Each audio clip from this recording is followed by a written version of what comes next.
Seated across from Remington, Jake looked into the gray-green eyes of his friend for several moments without speaking. Even though it had been quite a few years since they'd last engaged, as with most of his military comrades, there was an abiding kinship built on mutual respect for their combat collective and shared valor. Jake had first met Nash Remington at Fort Bragg, where they were both completing a course for advanced special operations techniques. Years later, they crossed paths again as contractors, working at different times in Sierra Leone and Uganda. Sierra Leone to support the country's government and army in its effort to prevent a coup, and later as security consultants, Uganda, as part of a UN peacekeeping mission to provide progressive military training for the Ugandan People's Defense Force soldiers. "Have you gotten a recent sitrep from them?" Remington asked. Jake blew out a breath. "Not exactly. Commo has been minimal. If I had to guess, it's probably cause the sat phones are out of juice. Or something else," Jake finished. "But I've got to go on the assumption that they'll be in Dungu to link up with me. I'll try to call or text them in a bit. You know this is a fool's errand, with bad outcome written all over it. Uprising aside, you are about to sail into one gigantic shitstorm, my friend." Jake sighed, leaning back, and laced his fingers behind his back. "I know.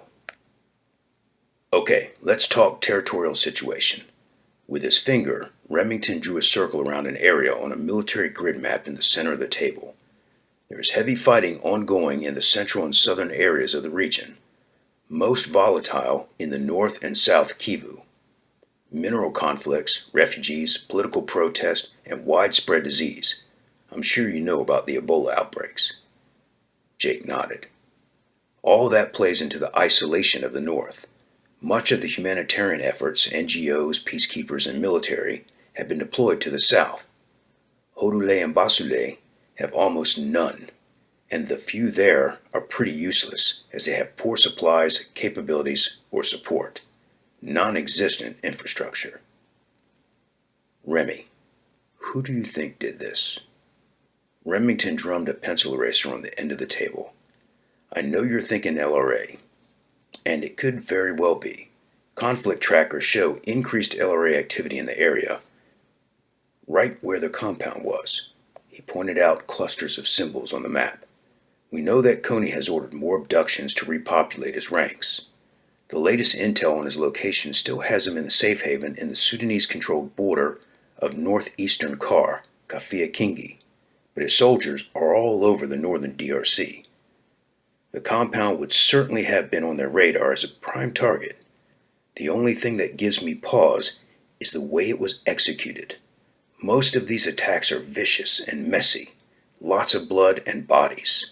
This almost seems like a professionally planned operation." "Yeah, I had thought that too," Jake said. "If there were killings, there would be bodies. They would not have removed them. Also, some would probably have escaped and still be in the vicinity. If you want to know the truth, the whole thing has a creepy vibe." "It does." Remington handed Jake several sheets of paper clipped together. "Here's a printout of all the reported incidents from a 50-mile radius over the past couple of days. You'll see that none of them bear much resemblance to what happened at the compound. Assaults, abductions, lootings, even killings, but on a much smaller scale and, as you noted, with plenty of bodies left behind to make reports." They exchanged prescient looks. Jake said, "Something is really off here."